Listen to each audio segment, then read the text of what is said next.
시작. 이날은 준비일이라. 유대인들은 그 안식일이 큰 날이므로 그 안식일에 시체들을 무가에 두지 아니하려 하여 빌라도에게 그들의 다리를 꺾어 시체를 치워달라 하니, 군인들이 가서 예수와 함께 못 박힌 첫째 사람과 또 그 다른 사람의 다리를 꺾고 예수께 이르러서는 이미 죽으신 것을 보고 다리를 꺾지 아니하고, 그중 한 군인이 창으로 옆구리를 찌르니 곧 피와 물이 나오더라. 이를 본 자가 증언하였으니 그 증언이 참이라. 그가 자기의 말하는 것이 참인 줄 알고 너희로 믿게 하려 함이니라. 이 일이 일어난 것은 그 뼈가 하나도 꺾이지 아니하리라 한 성경을 응하게 하려 함이라. 또 다른 성경에 그들이 그 찌른 자를 보리라 하였느니라. 아멘. 저희는 지난 2주간 다 이루었다라는 말씀을 나누었습니다. 예수님께서 무엇을 다 이루셨다는 것입니까? 네, 하나님의 뜻입니다. 하나님의 뜻이 뭔데요?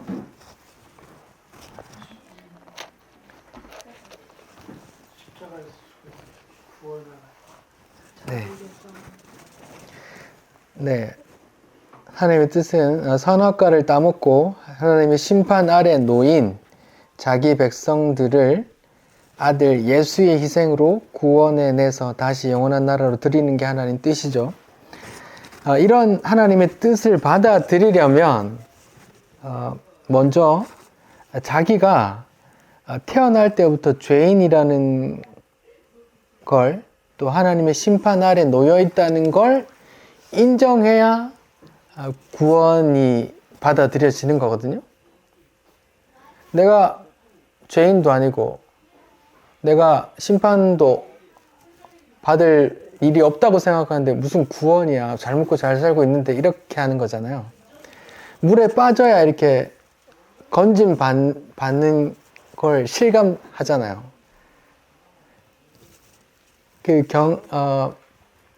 타이타닉 영화 보면 빙산에 부딪혀서 배가 구멍이 나서 물이 들어오고 있다라는 걸 처음에 선장이랑 이렇게 몇 명이 알았죠. 그리고 몇 명한테 전해줘요. 근데 일반 사람들은 모르죠. 계속 춤추고 노래하고 놀고 있단 말이에요. 알려줘야 내가 깔아앉고 있다, 내가 하나님의 심판 아래 있다는 걸 절감해야 구원이 이렇게 받아들여지는 거거든요. 근데 세상 사람들에게 내가 죄인이라는 게 인정이 안 되기 때문에 예수도 필요 없는 거고, 하나님의 뜻도 그게 뭔데 하는 게 되는 거잖아요. 세상은 그걸 왜 인정하지 않습니까? 갓 태어난 아기에게 죄인이라고 하면 그걸 받아들일 수 없거든요, 세상은. 그걸 왜 못 받아들입니까? 아까 아이들한테도 막 따라 하라고 했는데, 죄의 개념이 달라서 그렇습니다. 죄의 개념이 성경이 말하는 죄와 세상이 말하는 죄가 다르기 때문에 인정을 못하는 거라고요. 세상이 말하는 죄는 내가 사람 때리고 사람 도둑질하고 사람 죽이고 이런 게 죄단 말이에요. 그런 거 안 하면 나는 죄인이 아닌 게 되는 거예요. 근데 성경이 말하는 죄는 다르단 말이에요. 성경이 말하는 죄가 뭡니까?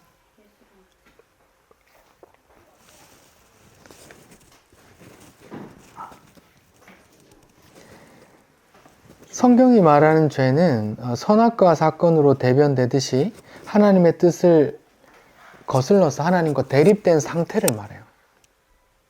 자, 다시요. 하나님의 뜻을 거슬러 하나님과 대립된 상태를 죄라고 말해요. 죄의 상태. 하나님의 뜻의 제일 중심이 뭔데요? 예수 믿는 거니까 예수 안 믿으면 죄라고 성경은 말하고 있는 거예요. 선악과 사건을 생각해 봅시다. 선악과 그냥 과일 하나 먹는 게 뭐 그래 큰 죄겠어요. 근데 성경은 왜 그걸 심판받을 죄라고 합니까? 하나님께서 뭐라고 했기 때문에? 먹지 말라. 먹지 말라고 했기 때문에 먹은 거는 그냥 과일을 먹은 게 아니라 뭐가 되는 거예요? 하나님의 뜻을 거슬려서 무시하고 하나님의 뜻을 거스린 게 하나님과 대립관계가 된 상태, 그걸 죄의 상태라고 하는 거예요. 그래서 아담의 모든 후손은 그런 상태에서 태어나요. 그래서 성경은 뭐래요? 날 때부터 죄인이다 라고 말하는 거예요. 근데 이 죄의 개념이 다르니까 세상 사람들에게 이제 막 태어난 아기 이렇게 문안 가서 아이고 죄인 하나 낳았네, 아이고 이렇게 하면은 뭐 비난 뉘앙스 빼고 아이고 죄인 하나 또 낳았네 라고 하면 기분 나쁘잖아요. 받아들일 수가 없다니까요. 근데 성경이 말하는 죄는 그런 상태란 말이에요. 하나님과 등진 상태. 우리는 그렇게 태어난다니까요. 그래서 태어나자마자 죄인이 되는 거예요. 아담의 후손이기 때문에.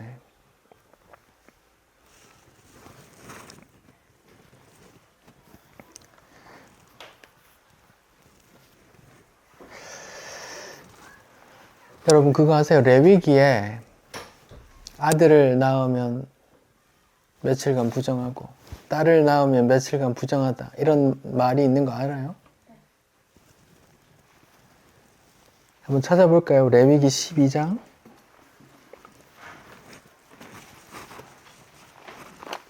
창세기, 출애굽기, 레위기 12장에 아이를 낳는 여인에 대한 규례라고 나와 있습니다. 레위기 12장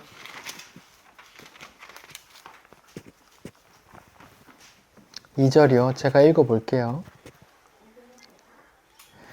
자, 12장 제목에 아이를 낳는 여인에 대한 규례라고 되어 있어요. 2절 이스라엘 자손에게 말하여 이르라 여인이 임신하여 누구를 낳으면?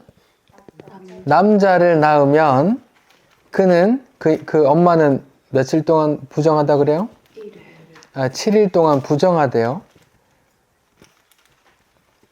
네, 아들을 낳으면 7일 동안 부정한 사람이 되는 거예요. 왜? 죄인 하나 낳았다고 그러는 거예요.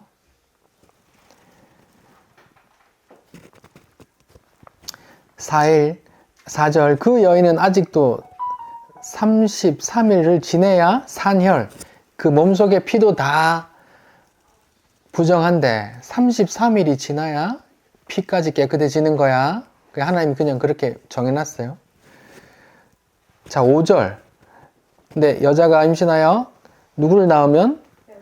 여자를 낳으면 그는 얼마 동안?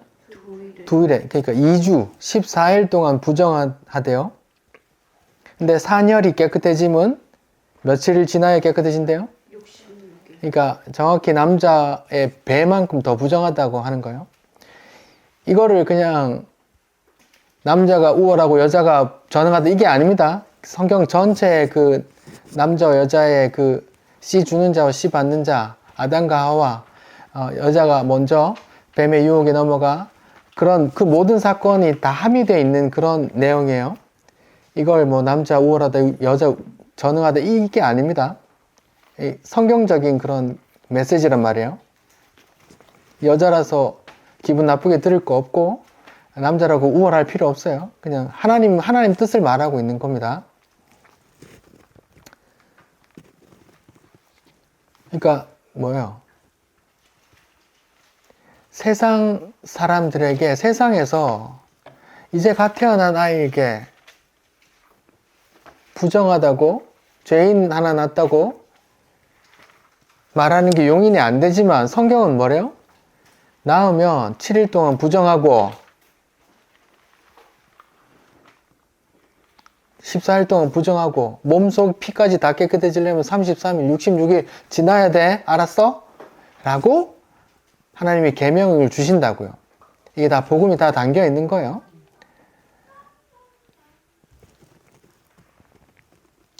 그러니까 하나님이 그렇게 말씀하신다고요.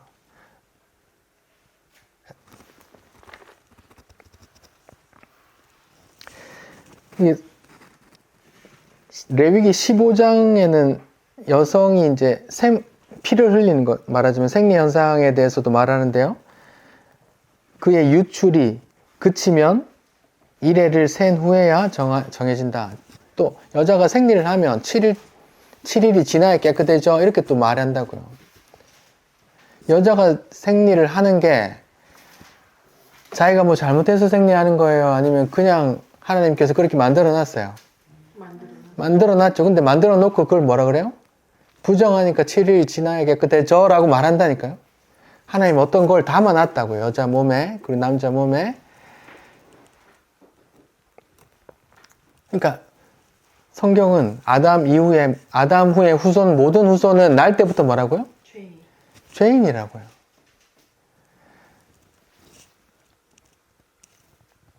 이삭의 부인 리브가인가요? 그 쌍둥이를 임신했어요. 근데 하나님께서 뭐라 그래요? 에서는 미워하고 야곱은 내가 사랑했다라고 하죠. 네. 아무 짓도 안 한 뱃속의 인간에게 하나님께서 그렇게 한단 말이에요. 말씀하시잖아요. 하나님의 선택과 하나님의 작정, 그 뜻은 내가 뭔가 해서 하는 게 아니란 말입니다. 하나님의 뜻이 담겨 있고 하나님 작정이에요. 하나님 뜻대로 해가시는 그 하나님의 뜻이 담겨 있다고요. 그래서 창조한 이후에 선악과라는 걸 놔두고 거기 말하자면 걸려 넘어지라고 던져놓고 모든 인간을 죄와 사망 아래, 율법 아래 가두어 놓고 내 아들로 인해서 구원하는 게 하나님의 뜻이에요. 아니, 조물주가 그러면 안 되지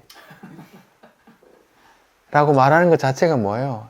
피조물이 조물주, 창조주를 판단하는 거죠.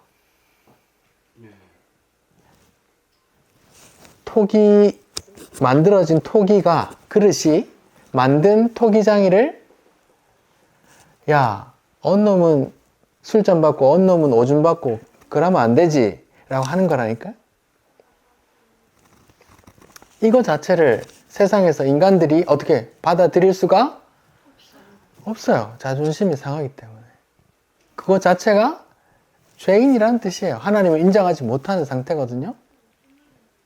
그래서 날 때부터 죄인이라고 하는 거예요. 그래서 어느 목사님들이 말한다고요. 내가 얘를 때려서 죄인이 아니라 성경은 네가 죄인이기 때문에 죄의 증상들이 나온다라고 말하는 거예요. 죄의 개념이 세상과 성경이 죄의 개념이 다르기 때문에 이게 또 막 이게 안 되고 그러는 겁니다. 하나님의 뜻은 이 뒤틀어진 그 관계, 피조물과 하나님과의 관계가 뒤틀어져서 원수져 있잖아요. 원수지면 하나님께서 심판하신단 말입니다. 그걸 회복하는 방법으로 자기 아들을 영광 받도록 해놨단 말이에요. 그걸 이제 다른 성경에서는 예수께서 하나님과 만물을 어떻게 하셨다 그래요? 화목하게, 화평케 하셨다 이렇게 말한다고요. 이그러진 관계를 이 관계를 예수께서 이렇게 화평케 했다 이렇게 한다고요. 이것이 하나님의 저주 아래 놓인 인간에게 전해진 복음, 굿뉴스란 말이에요. 성경은 이렇게 하나님의 뜻, 그리고 그 뜻을 어떻게 이루는지가 나와 있는 책이에요. 다시요. 성경은 하나님의 뜻, 그리고 그 뜻이 어떻게 이루어지는지가 나와 있는, 거기 기록해 놓은 책이란 말이에요. 많은 사람들이 오해하는 것처럼 이 땅에서 잘 먹고 잘 사는 방법, 부자 되고 성공하는 방법이 쓰여 있는 책이 아니란 말입니다. 그래서 인간의 부정적인, 인정할 수 없는 면들도 막 담겨 있다고요. 막 이스라엘 어느 날 아수르가 포위해 있을 때 이스라엘 안에서 막 사람 잡아먹는 일도 기록해 놓고 또 인간의 죄들을 기록하면서 막 노아의 롯의 딸들이 아빠와 관계에서 씨 받는 그런 것도 나오고 또 시아버지가 관계하는 그런 것도 나온단 말이에요. 성경은 인간의 윤리 도덕을 권장하는 책이 아닙니다. 미국의 어떤 주에서 학생들에게 성경을 보지 못하게 하자라는 조례를 선정해서 통과시켰어요. 왜요? 그런 내용 때문에 그렇게 정했다고요. 이거는 금서로 하자. 이 도덕적으로 너무 안 좋아. 뭐 이렇게 또 정한단 말이에요. 성경이 인간의 영광을 위한 책이 아니기 때문에 그래요. 하나님의 뜻이 담겨 있단 말입니다.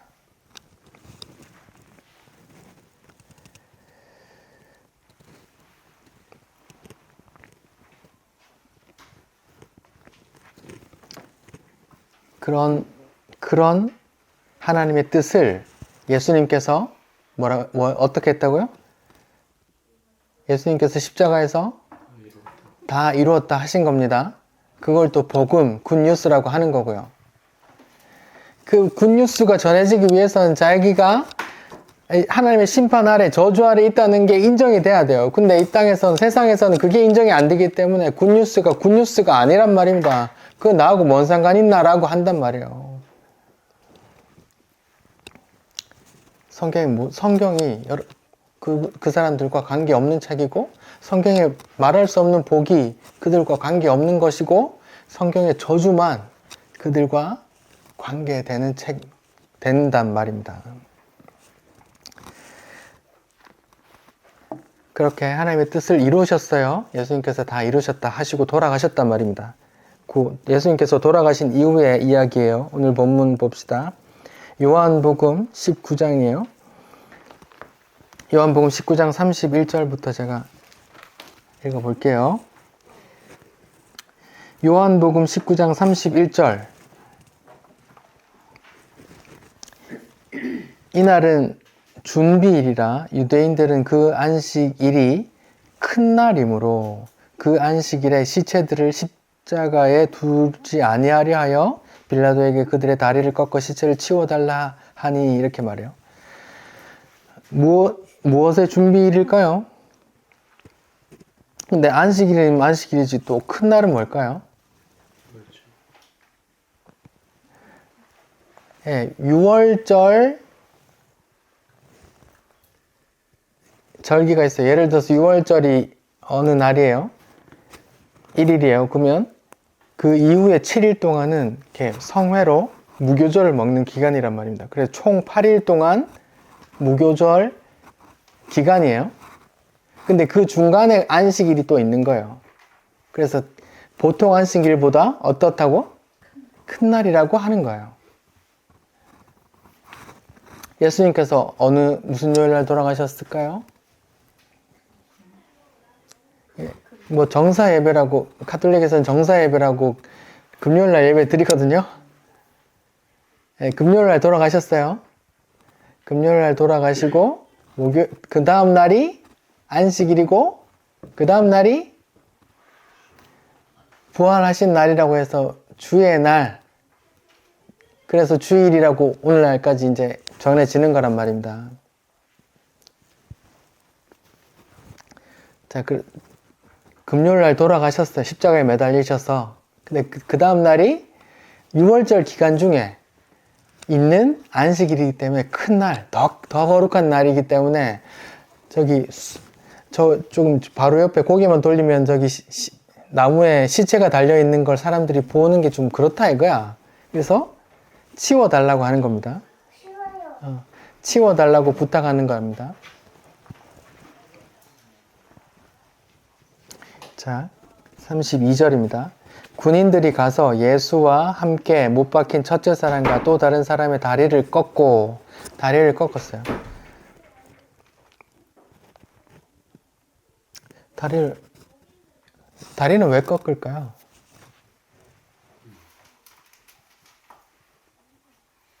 다리는 왜 꺾을까요?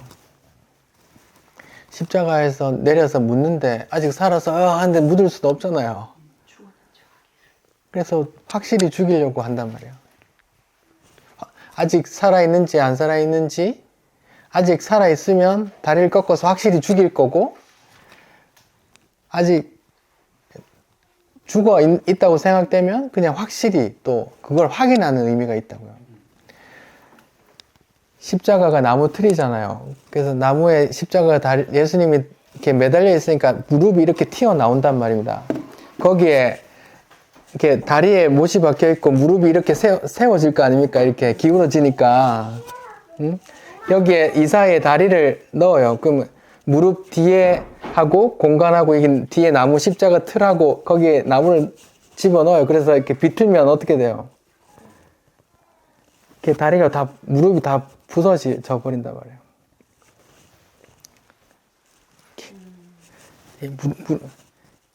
상상이 되시죠? 예. 예. 이렇게 매달린 무릎이 구부러진단 말이에요. 그 사이에 다리를 넣어서 이렇게 비틀면 부서진단 말입니다. 그래서 확실히 죽이기 위해서 혹은 죽은지 안 죽은지 확인하고 확실히 죽이기 위해서 그렇게 꺾는단 말입니다. 근데 군인들이 두 사람을 꺾었어요. 좌편 강도, 우편 강도 꺾었어요. 근데 예수님은 뭐라 그래요? 33절. 예수께 이르러서는 이미 죽은 것을 보고 다리를 꺾지 아니하시고, 예수님 꺾지 않았어요. 특별해요. 좀 보편적이지 않은 일이란 말입니다. 3명이 나무에 십자가 달렸으면 내리기 전에 꺾으려면 다 꺾어요. 근데 왜 한 사람을 안 꺾어요? 꺾지 않고, 여기 그때 당시에 로마 군인들에 대한 인터뷰 내용이 여기 실리지 않았기 때문에 어떤 마음으로 꺾지 않았는지는 몰라요. 근데 성경은 뭐라고 말해요?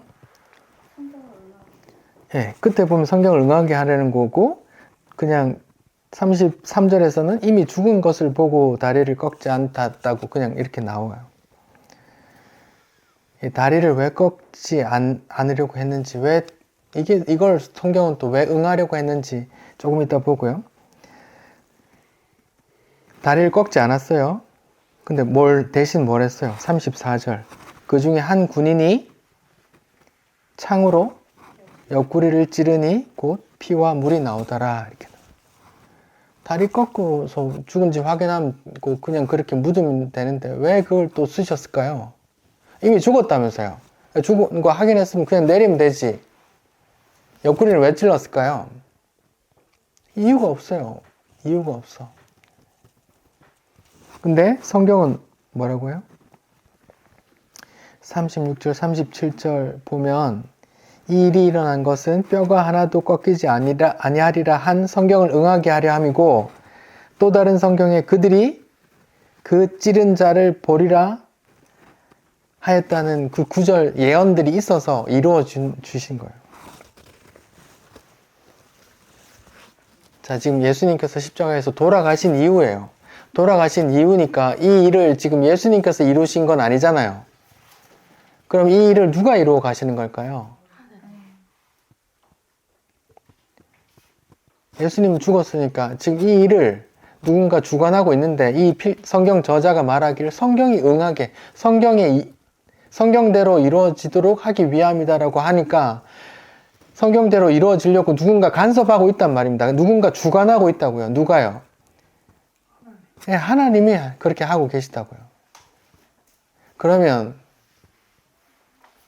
하나님께서 예수님을 버리신 겁니까? 아니면 다 보고 계시고 지금 계속 보고 함께하고 계신 겁니까? 네. 하나님이 지금 끝까지 계속 예수와 함께하고 있는 겁니다. 이제 아들의 역할은 끝났고 이제 내가 조금 뒤에 마무리해야지 하고 하신단 말이에요.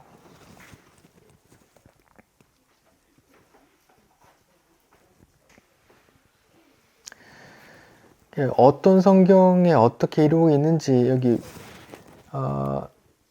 각주 나와요. 36절 디귿에 보면 오른쪽 아래에 보면 각주 디귿 성경 구절 나와요. 다시요. 여러분 각주 찾는 거 알아요? 요한복음 19장 36절에 보면은 그 뼈가 앞에 디귿 있어요? 없는 책이 많구나. 아, 디귿이 없구나. 아무튼 그 각주 아래에 보면 그게 요즘 성경은 각주를 다 없애는 성경들도 있구나. 각주 있는 걸 사야 돼요. 그래야 성경 묵상이 돼요. 보면은 이렇게 출애굽기 12장 그리고 민수기 9장 그리고 시편 34편 이렇게 세 개가 나와요.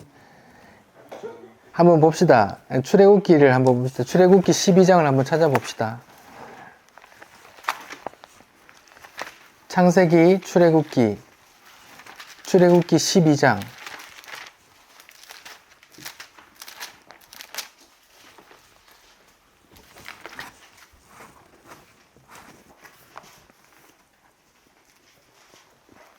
출애굽기 12장에 6월절 규례에 대해서 말씀을 하세요.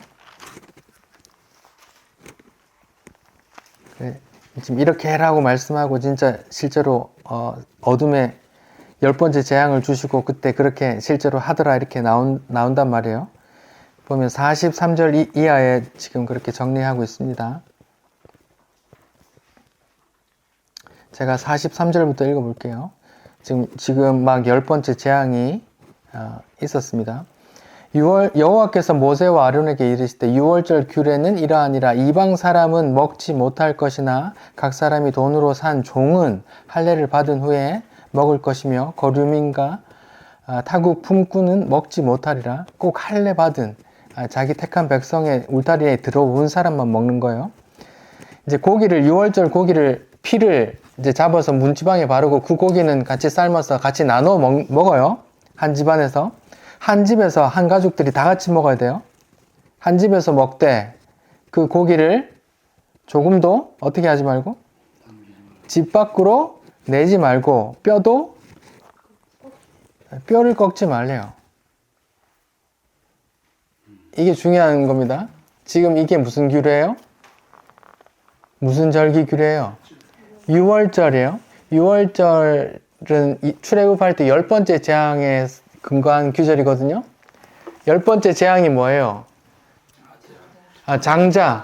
장자든 사람의 첫 자식이든 가축의 첫 자식이든 다 죽여버리는 하나님의 어둠의 그림자가 지나가는데 양을 잡아 어린 양을 흠없는 어린 양 1년 된 어린 양을 잡아 그 문지방에 피를 바르면 그 피를 보고 사망의 그림자가 어떻게 했다고요? 넘어갔더라 그랬죠. 자, 보세요. 제가 질문을 드릴게요. 사망의 그림자가 그 집 사람들 착해서 넘어갔어요? 아니면 피를 보고 넘어갔어요? 그 택한 백성을 구원하는데 그 하나하나 한 사람 한 사람의 어떤 행동 거지가 의미가 있어요? 없어요? 하나님의 구원이 그런 거란 말입니다. 그냥 누구를 보고? 어린 양의 피를 보고 넘어가는 거란 말입니다. 그래서 우편 강도 십자가에 매달린 그 악한 놈도 뭐예요? 예수로 인해서 구원받는 이야기가 거기 쓰여져 있단 말입니다.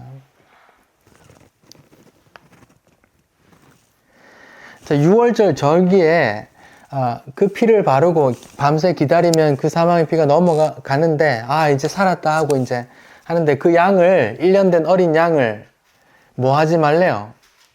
뼈를 꺾지 말래요. 그럼 요리를 어떻게 해요? 통째로 해야 돼요? 통째로 해서 고기를 나눠 먹어야 되는데 어떻게 해야 돼요? 조심히 고기를 발라야 돼요.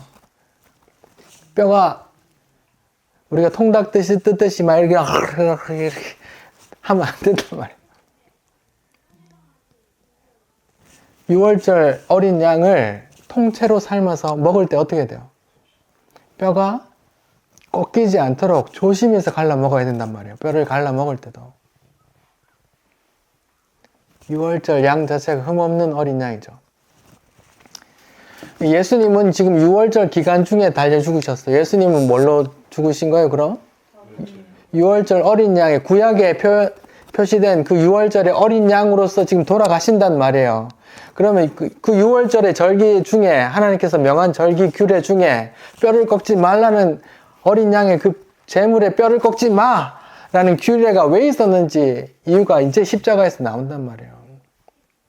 사람들은 저 뼈 꺾어서 좀 치워, 더러우니까 시체 보기 싫으니까 뼈 꺾어서 내려라고 하는데 어떻게 예수만 안 꺾는다고요? 그 이유가 안 나와요. 근데 성경에 응하게 안 돼요. 성경은 어디에? 이 앞에 구약에 6월절 규례에 그 재물 나눠 먹을 때 뼈 꺾지 마라고 규범했단 말이에요. 근데 그걸 지금 왜 꺾지 마라고 한 걸 예수님의 뼈를 보존하기 위함이에요. 근데 그러면 예수님의 뼈는 왜 보존하려고 하셨을까요?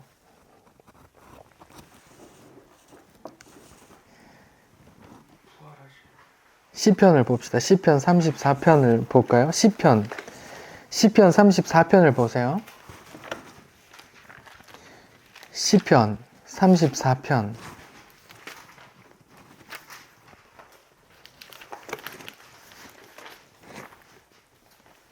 시편 34편 제목이 뭐라고 나와 있어요? 다윗이 아비를 예, 시편 34편 다윗이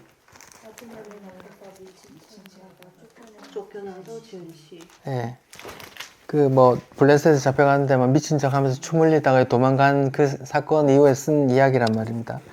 그 이야기에 34편 쭉 내용이 쭉 뭐예요? 하나님께서 의인을 보호하신다, 지켜주신다 이런 내용이 나와 있거든요.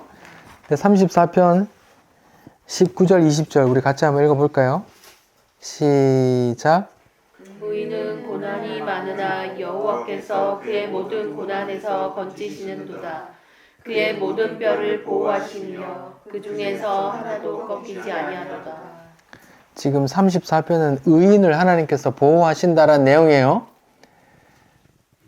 근데 거기에 의인을 지키시는데 고난 당해도 하나님께서 지키시는데 뼈를 하나도 꺾이지 않도록 내가 보존할 거야 라고 시편에 나와 있단 말이에요. 그러면 십자가에서 매달려 죽으신 예수가 뼈가 꺾이지 않았어요. 그럼 예수는 의인이란 말이에요. 의인이 아니란 말이에요. 의인이란 말이에요. 사람들은 예수님을 어떻게 의인으로 보고 매달았습니까? 죄인으로 보고 매달았습니까? 죄인으로 보고 저 천벌 받을 놈 하면서 매달았지만 하나님은 예수를 어떻게 본단 말이에요? 6월절 흠없는 어린 양으로 의인으로 본단 말입니다. 그래서 그 뼈 하나도 꺾이지 않도록 지키시는 겁니다. 여기 시편의 내용처럼 의인의 뼈를 지키신단 말입니다. 아니 죽지 않도록 해야지 뼈가 무슨 이렇게 생각할 수 있는데 그 아들을 통해 구원하는 그 자기 뜻이 있단 말입니다. 그 뜻을 이루면서 내가 의인을 끝까지 지키시는 하나님의 그 예언을 성취하신단 말이에요. 지금 예수는 다 이루었다고 죽었어요. 의식이 없단 말입니다. 근데 하나님께서 예수를 의인으로 보고 그 뼈까지 보존한단 말입니다. 뼈 하나도. 아니 하나님 보호하시고 지키신다는데 뼈만 보호하고 왜 그 옆구리는 뚫었나? 이렇게 말할 수도 있는데 그것도 딴 구절이 있기 때문이에요. 자 보세요. 다시 뼈를 꺾지 않음에 대해서 말했어요. 뼈를 꺾지 않은 이유들이 있어요. 6월절 규례예요. 6월절 어린 양의 피를 문지방에 바르고 그 고기를 삶아서 나눠 먹었는데 하나님께서 명령하기를 어떻게 했어요? 뼈를 꺾지 마. 뼈를 삶아서 뼈 안 꺾고 도려내서 같이 나눠 먹으려면 어떻게 해야 돼요? 귀히 여기고 조심해야 한단 말입니다. 그걸 왜 그렇게 쓸데없는 규례를 했어? 라고 말할 수 있지만 그 2000년 후에 예수님 때문에 그렇다고요. 그럼 뼈를 왜 안 꺾는데? 그 이유가 뭔데? 예수가 저주받을 죄인으로 매달렸지만 하나님은 그를 어떻게 본다고요? 의인으로 본다는 걸 알게 해주기 위해서요. 이사야 53장에 이렇게 나오죠. 사람들은 그가 죄를 지어 하나님께 저주를 받았다라고 생각하지만 이렇게 구절이 나오죠. 하나님은 그를 의인으로 보신단 말입니다. 그걸 지금 우리에게 알려주시는 거라고요. 지금도 이스라엘 유대인들은 그 절기를 지킨단 말입니다. 유월절을. 그 규례를 너무 잘 알아요. 그러면 예수님이 그 십자가에 매달려서도 뼈가 꺾이지 않았음을 보면 막 오고 당장 예수님을 메시아를 영접해야 되는데 그걸 못 한다고요.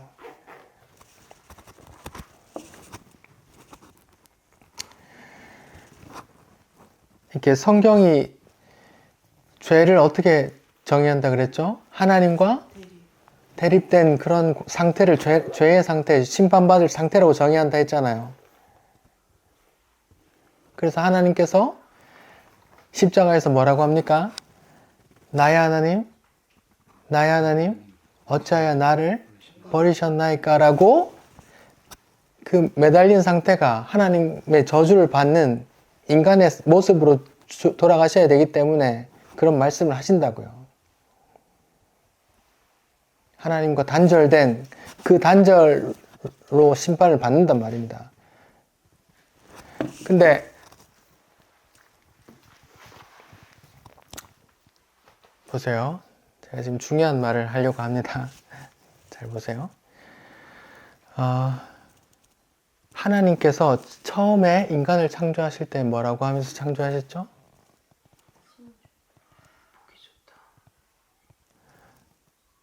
우리가 우리의 형상대로 사람을 만들자라고 말했어요. 우리가 우리의 형상대로 사람을 만들자 그랬어요. 그러니까 우리와 하나 될 수 있는 그 형상 상태를 말했어요. 그 형상이란 걸 뭐 신학자들은 뭐 지정의다, 뭐 선함을 행할 수 있는 창조 능력이다, 뭐 문화 창조 능력이다, 뭐 이런 다양히 말하지만 저는 그 형상을 어떻게 보냐면 하나님과 관계할 수 있는 하나님을 닮은 형상이라고 봐요. 근데 선악과 사건 이후로 모든 인간에게 그 형상이 일그러졌어요. 모든 인간에게. 칼빈의 튤립 5대 교리 중에 첫 번째가 뭐예요?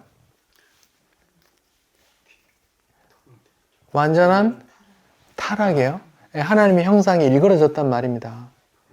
근데 하나님의 형상이라고 신약에 나오시는 어떤 한 분이 있어요. 그게 누구예요?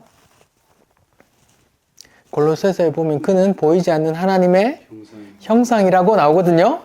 예수님이 하나님의 형상이래요. 그 창조하신 그 형상을 예수님이 담고 있대요. 아담 이후로 모든 인간이 그 형상을 잃어버렸는데 예수님은 그 형상을 갖고 있대요. 예수님의 인간들과 다른 특징 하나가 뭐예요? 하나님과 끊임없이 교통했단 말이에요. 죽기까지 순종하셨단 말이에요. 그 형상이란 말입니다. 그 형상. 하나님과 교류하는 우리의 형상을 따라 우리와 완전히 하나 되어 교류하는 그 형상 말입니다.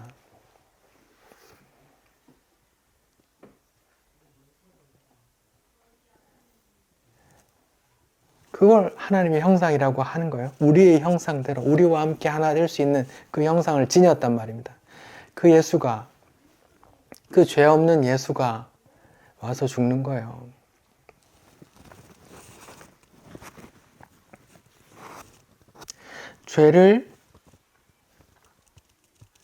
죄값을 대신 지기 때문에 예수가 죄가 있으면 안 돼요.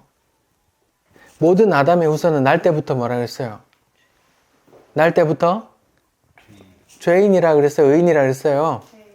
날 때부터 죄인이잖아요. 그러면 예수가 사람에게 태어나면 예수도 날 때부터 죄인이 돼야 되는 거잖아요. 그래서 예수를 어떻게 잉태시켜요? 예, 남자의 아담의 씨에서 나온 게 아니고 성령의 씨로 나게 하신단 말입니다. 예수는 남자의 씨로 나오면 안 돼요. 구원자가 안 된다니까요. 그 성경 전체적인 문맥상 흠없는 어린 양, 흠없는 재물 계속 얘기하잖아요. 그 동정녀 탄생 때문에 그래요. 성령으로 깨끗하게 나셨단 말입니다. 하나님의 형상 그대로 하나님과 그래서 끊임없이 교류하고 죽기까지 순종하실 수 있는 하나님과 하나 된 그런 상태를 하나님의 형상이라고 한다고요.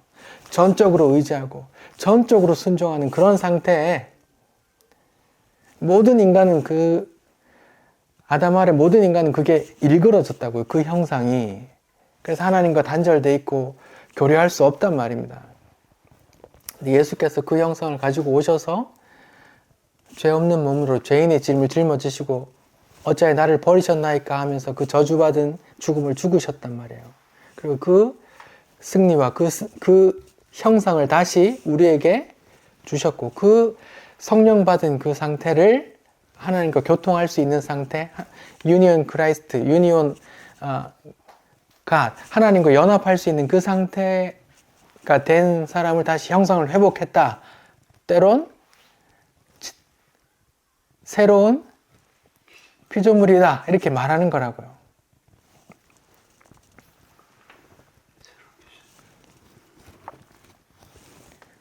그러니까 죄를 해결하러 오셨기 때문에 죄를 대신 짊어지시기 때문에 본인 죄가 없어야 되기 때문에 예수가 동정녀로 성령으로 잉태하시는 거고 그런 거란 말입니다.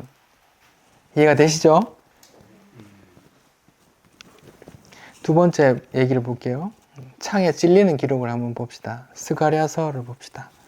성경 구약 뒷부분에 스가랴가 있어요. 학계 다음에 스가랴 12장을 봅시다. 중요해요. 찾아야 됩니다.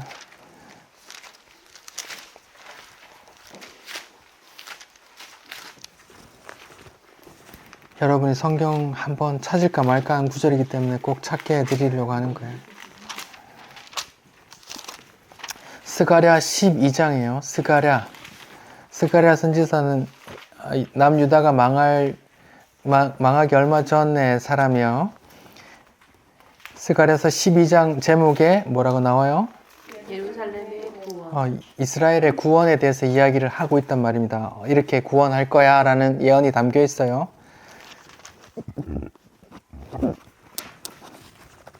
제가 9절 10절을 읽을게요. 예루살렘을 치러 오는 이방 나라들을 그날에 내가 멸할 거야. 이제 이스라엘을 구원하는 이야기예요. 내가 대신 싸울 거야. 그리고 10절이요. 내가 하나님이요. 다윗의 집과 예루살렘 주민에게 무엇을 부어준대요? 은총과 은혜와 간구하는 심령, 신약으로 번역하면 성령이에요. 은총과 간구하는 심령, 성령을 부어주리니 성령을 부음받은 자들이 뭐라고 하는지 봅시다. 그들이 그 찌른 바 그를 바라보고 그를 위하여 뭐하기를? 애통하기를 독자를 위하여 애통하듯 하며 외동아들을 위해 죽은 것처럼 애통하고 그를 위해 통곡하기를 어떻게?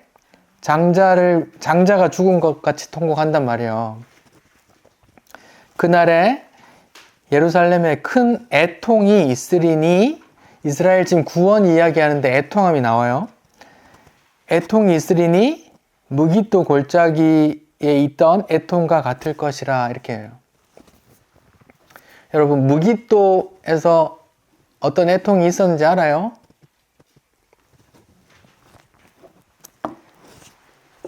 이거 뭐 신학생들도 틀릴 수 있는 문제이기 때문에 무기또 하면 여러분은 요시야를 생각하셔야 됩니다. 요시야 따라해 볼까요?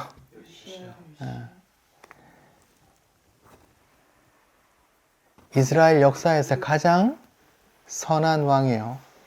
이스라엘 역사에서 가장 선한 왕이란 말입니다. 그 아버지 암몬과 그 할아버지 므낫세는 이스라엘 역사에서 가장 악한 왕이에요. 온 이방 신전을 다 잡동사리 오만 음란한 짓을 다 했단 말입니다.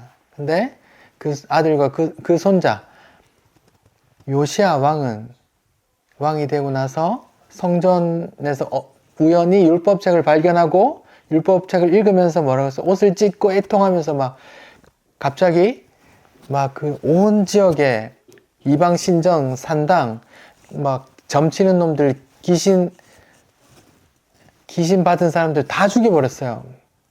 그렇게 이스라엘의 개혁을 한 사람입니다. 신앙 개혁을.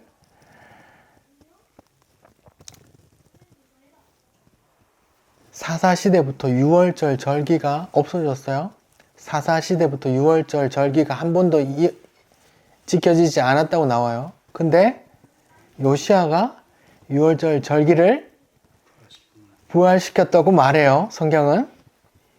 그만큼 선한 왕이었어요. 이스라엘의 기대를 한 몸에 받았던 사람이에요. 근데 갑자기 애굽이 바벨론이랑 아수르하고 전쟁하러 가는데 갑자기 무기또 지나간다고 하니까 요시아가 갑자기 무기또로 가서 애굽이랑 전쟁해서 갑자기 죽어버려요.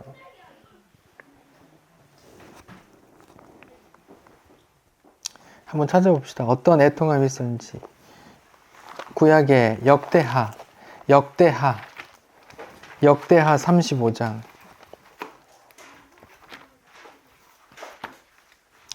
열왕기상하, 역대기상하, 역대하 35장입니다.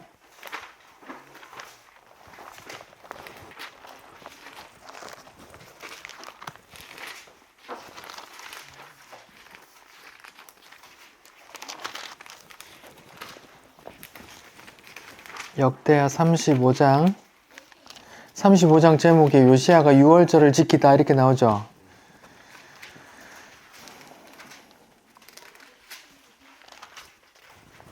유월절 얘기 나오는 거예요. 그리고 23절 요시아가 죽는 장면이에요. 활 쏘는 자, 애굽의 활 쏘는 자가 요시아 왕을 쏜지라. 왕이 그의 신하들에게 이르되 내가 중성을 입었으니 무기또 골짜기에서 지금 화살을 맞았어요. 나를 도와 나가게 하라. 그 부하들이 그를 병거에 내리게 하고 그를 병거에 태워 예루살렘에 이른 후에 그가 죽으니 그의 조상들의 묘실에 장사되니라. 온 유다와 예루살렘 사람들이 요시아를 어떻게 하고? 슬퍼하고 예레미야는 뭐래요? 그를 위하여 애가를 지었으며 모든 노래하는 남자들과 여자들 모든 가수들이 뭐래요? 요시아를 슬피 노래하니 이스라엘의 규례가 되어 오늘까지 이르렀으니 그 가사는 애가 중에 기록되었더라. 이스라엘 역사에서 가장 슬픈 장면이라고 성경은 기록하는 거예요. 왜요? 너무 선한 왕이 갑자기 죽었기 때문에. 이스라엘에서 가장 통곡했던 순간이 요시아 왕이 죽었을 때라고 성경은 말하고 있어요. 근데 스가랴서 12장에 이스라엘의 구원을 얘기하는데 은혜와 성령을 내가 그들에게 부어줄 텐데 그들이 성령을 부어주면 그들이 뭐래요? 찌른 바 그 찌른 사람을 보고 그를 바라보고 그를 위해서 애통하기를 어떻게 해요? 외동아들이 죽은 것처럼 애통하고 첫째 아들이 죽은 것처럼 장사한단 말이에요. 애통한단 말이에요. 여러분 가보셨어요? 자식이 먼저 죽은 장례식 가보셨어요? 생각만 해도 가슴 아프죠? 얼마나 애통하겠습니까, 엄마가. 근데 하나밖에 없어. 하나밖에 없는 아들이야. 외동아들이에요. 외동아들을 잃은 아빠의 마음이 어떨까요? 생각해보세요. 여러분 아들이 장성해서 갑자기 군에 갔는데 군에서 갑자기 전화 와서 아들이 죽었으니까 시신 확인해라. 한 연락을 받았을 때 얼마나 애통하겠어요. 그 어미의 아비의 마음이 어떻겠어요. 남편은 먼저 죽고 첫째 아들이 집안의 가장으로 기둥으로 내가 의지하고 있던 엄마가 그 큰아들이 갑자기 죽었을 때 그 엄마의 마음이 어떻겠냐고요. 그 애통함이 일어날 거래요. 언제? 누구에게? 이스라엘 백성, 하나님께서 자기 백성에게 무엇을 은혜와 성령을 부어주시면 그런 애통함이 있을 거야. 누구를 바라보고? 그들이 찌른 바, 그를 바라보고 그런 애통이 있대요. 마치 자기 아들이 죽은 것처럼 애통하게 될 거야. 아니, 이스라엘 역사에서 가장 슬펐던 그 무기또의 그 애통함처럼 슬퍼하게 될 거야. 누가 언제? 이스라엘 하나님께서 자기 백성을 구원하실 때 은혜와 성령을 받은 성도들이 그 찌른 그를 바라본다. 그리고 애통하게 된다라고 성경은 예언해 있어요. 구약에 예수님이 태어나기 600년 전에 어떤 스가랴 선지자가 그렇게 예언을 해놨어요. 그것을 이루려고 예수님의 옆구리를 찔렀단 말입니다. 그러면 스가랴서에 나오는 이 찔린 그 사람이 누구란 말이야? 은혜와 성령이 부어지면 그의 찌른 바 그를 바라보고 애통할 거라는데 그 찔린 그가 누구란 말이에요? 십자가에 매달린 예수가 된단 말입니다.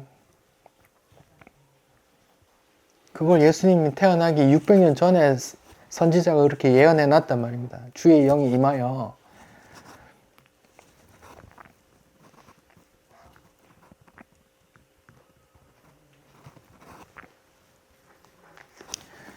여러분, 은혜 받고 성령을 받으면 십자가에 매달린 채 창에 찔려 물과 피를 다 쏟아내신 예수를 직면하고 애통하게 된대요. 어떻게 애통하는 것처럼? 외동아들 잃은 아버지의 마음처럼.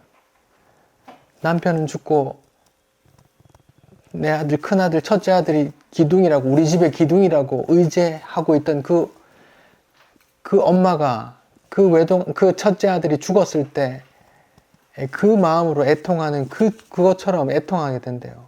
누가요? 성도가 언제 성령 받으면 누구를 보고? 예수를 보고 십자가에 매달린 옆구리를 찔린 그 예수를 보고 그렇게 애통하게 된대요. 어떻게 애통하는데요? 아이고, 내가 예수를 죽게 했구나. 내 죄 때문에 예수가 죽었구나. 나를 살리려 예수가 죽었구나 하고 애통하게 된단 말입니다.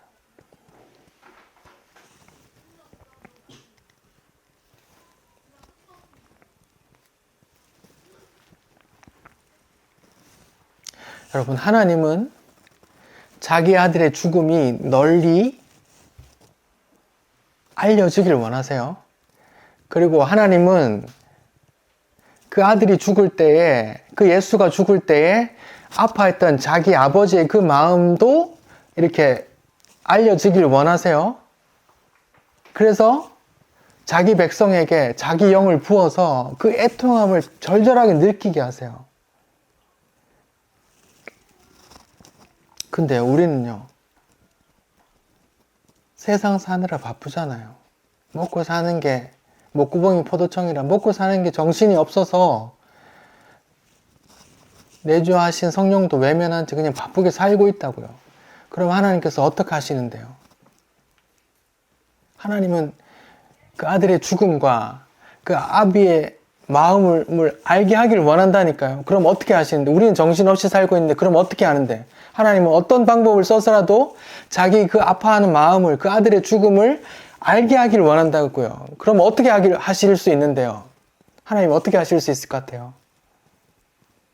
진짜 그 말처럼 내 독자를 데려가서 구구절절하게 내 인생 속에서 그걸 느끼게 한다니까요. 그리고 성령을 통해서 뭐라고요? 아버지 마음이 이랬구나. 아버지 마음이 이랬구나 하고 내 인생 속에서 그걸 새겨 넣게 하신다니까요. 왜요? 하나님은 그걸 원하세요. 뭘 원하시는데요? 그 아버지의 그 아픈 마음과 내 아들의 죽음이 이렇게 널리 퍼지길 원하신다니까요. 누구에게? 성도들에게. 아, 세상 사람들은 몰라도 돼. 근데 내 백성은 적어도 이걸 알아야지 하고 그걸 알게 하신다니까요. 우리 인생 속에서 이렇게 칼로 도려내듯이 그런 선을 넣는다고요. 제가 그 말씀을 묵상하는데 밤에 그 애통함이 몰려와서 애들 다 자는데 그 말을 못하고 입을 막고 막 엉엉 울었거든요. 말씀을 묵상하는데 어느 날 내 아들 주인이가 이렇게 악한 놈들에게 해를 당해서 죽을 수 있다 라고 생각하니까 하나님은 충분히 그러고도 남으실 분이고, 하나님은 내 아들 살려서 천국 데려가면 실 수 있는 분이시니까, 단지 나에게 그 아픔을 느끼게 할 수 있으실 분이니까, 그런 게 막 찾아오니까 막 죽겠더라고요. 막 답답해서 죽을 것 같더라고요. 그래서 막 혼자 막 부흥하면서 혼자 막 울고 그랬는데,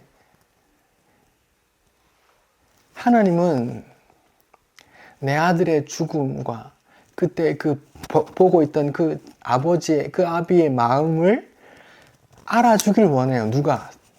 적어도 내 백성은 알아야지 하신다니까요. 그래서 우리 인생 속에 그 아픔을 느끼게 하신다니까요. 우리가 어떻게 우리가 세상 속에서 그냥 먹고 사느라 바쁜 세상 일로 바빠서 정신없이 사니까, 그렇게라도 야, 너 바쁘게 살지 말고 이것도 좀 알고 와 하고 그런 걸 던져 넣으신다니까. 우리 인생 속에, 여러분 속에서 그런 일이 아직 벌어지지 않았다면 하나님은 그러실 수 있는 분이다. 그렇게라도 자기의 아픔, 애통한 마음을, 또 아들의 죽음을 알리고 싶어 하시는 분이다라고 미리 알고 마음에 준비를 하고 계십시오. 하나님은 자기의 마음이 알려지길 원해요. 그래서 그런 역할을 맡긴 이야기가 나오죠. 네 아들 죽여봐. 네 아들 죽여라. 누구의 이야기인가요? 아브라함의 이야기잖아요.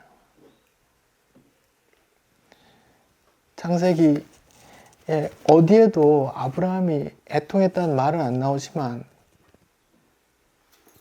그걸 일부러 뺐겠죠.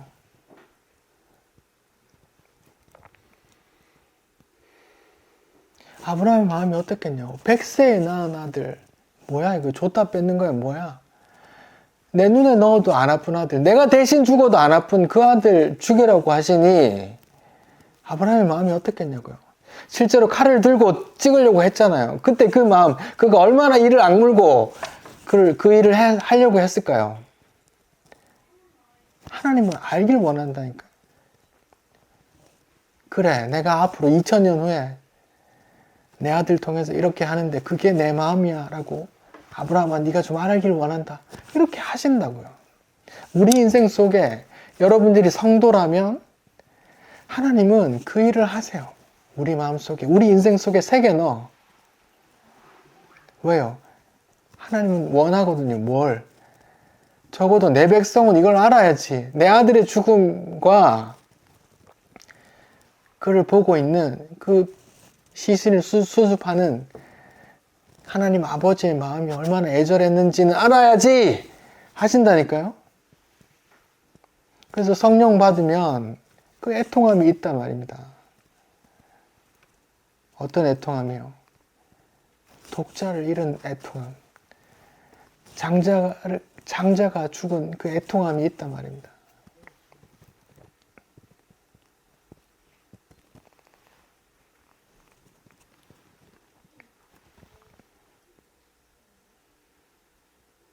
십자가에 예수님께서 돌아가셨어요. 근데 지금 다 이루었다고 돌아가셨고, 지금 성경을 응하게 하는 건 하나님이에요. 하나님 아버지가 예수를, 그 아들과 떠나버린 게 아니라 다 보고 있고, 그 아픔을 구구절절히 다 아들이 살해되는 걸 다 생중계하고 보시면서 그 아픔을 느꼈고, 이제 뼈를 꺾어서 내리려고 하니까 그 아들 뼈를 못 꺾게 지키신단 말입니다. 근데 그 의지를 언제 써놓았어요? 출애굽기서에 미리 그 6월절 규례에 써놨다고요. 하나님께서 1500년 후에 내가 내 아들의 뼈를 지킬 거거든 하고요. 그리고 예수님 태어나기 600년 전에 스가랴라는 선지자를 통해서 내가 성령을 부어줄 텐데 그들이 그 찌른 자를 보고 크게 애통하게 될 거야 하고 하나님이 예언해 놨다고. 자기 약속이, 자기가 이룰 거기 때문에 자기 그렇게 할 거야 하고 써놨단 말입니다. 그리고 예수님 십자가에서 죽고 나서도 그렇게 하나님께서 야, 뼈 꺾지 마, 옆에 놈은 꺾어도 얘는 꺾지 마 하고 로마 군병들의 마음을 움직였을 거고, 뼈는 꺾지 말고 지금 너는 저기 옆구리 찔러봐 하고 그 마음을 주셔서 갑자기 옆구리를 찔렀단 말입니다. 로마 병사가. 600년 전에 자기가 이렇게 할 거라고 미리 약속을 했기 때문에 그렇게 하는 거라고요. 성령이 임한 내 성도들이 그 찔러서 물과 피를 다 쏟은 예수를 보고 그 애통함을 느끼게 하기 위해서 그걸 한다고요. 예수님, 하나님과 하나 되 계신 예수님은 돌아가시기 전에 세례받고 첫 번째 산상설교에서 뭐라고 말해요? 애통하는 자는 복이 있다고 말하는 거예요. 예, 한국 성경은 복 있는 자, 애통하는 좀 복이 있다라고 나오지만 원어 성경은 복 있는 자여, 애통하는 자에게 이렇게 나온다. 애통하는 자는 복이 있다. 애통하는 자 이렇게 나온다니까요. 그 애통함이 뭐겠어요? 그래서 여러분들 그 찌른 예수를 보고 애통한, 아, 예수가 나로 인해서 죽었구나. 내가 예수를 죽게 했구나. 날 살리려고 예수가 죽었구나. 아이고 하는 그 애통함을 잊게 한다고요. 예수님은 자기를 보고 애통할 사람들에게 미리 그렇게 말씀해 줬고요. 아, 애통하는 자들은 복 있는 자들만 애통할 수 있어. 그들이 위로를 받을 거야. 이렇게. 성도 아닌 사람은 그 애통함이 없습니다. 내 돈 잃어서 애통함은 있을지 몰라도 그 애통함이 없다고요. 그 애통함이 없는 자는 영원한 뜨거운 데 갈 거고, 살면서 그 애통함으로 아파한 사람들은 위로를 받는다고요. 언제? 주님 오셔서 영원한 나라에서 주님 뵐 때 위로를 받는다. 그래 울지 마. 눈물을 닦아주신다 하잖아요. 그래 괜찮다.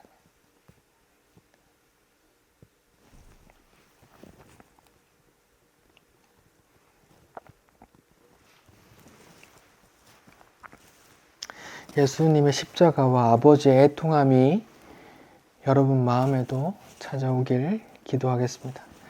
기도합시다. 주님 감사합니다. 예수님께서 돌아가셨지만 하나님 아버지께서 끝까지 지키시고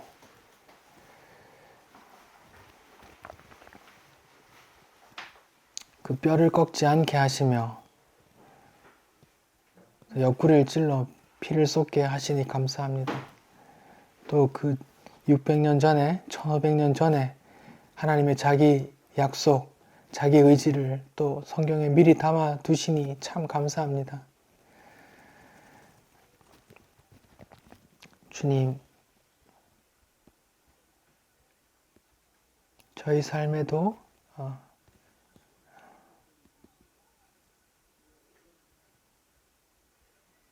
그 아버지의 마음과 그 아들의 죽음을 구구절절히 잘 깨닫고 그 나라에서 영원한 위로를 받기를 원합니다. 우리 마음에 늘 머물러 주옵소서. 예수님 이름으로 기도드립니다. 아멘.